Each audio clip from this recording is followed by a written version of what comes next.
Isang araw paggising mo, 30 ka na. Samantalang parang kahapon lang ay 20 ka. At hindi mo masabi paano dumaan ang isang dekada ng ganun-ganun lang. Ang tanging masasabi mo ay parang kailan lang. Pakiramdam mo wala naman nagbago, pero patuloy kang naninibago sa kalagayan mo.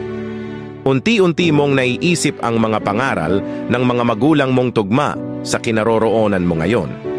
Lahat ng kahapon ay aral sa buhay mo. At ang bawat umaga ay panibagong pag-asa. Kaya huwag kalimutang i-enjoy ang buhay habang itinatama mo ang mga bagay kung saan ka sumablay at unti-unting lasapin ang success na meron ka. Dahil bukas, 40 ka na. Parang kailan lang.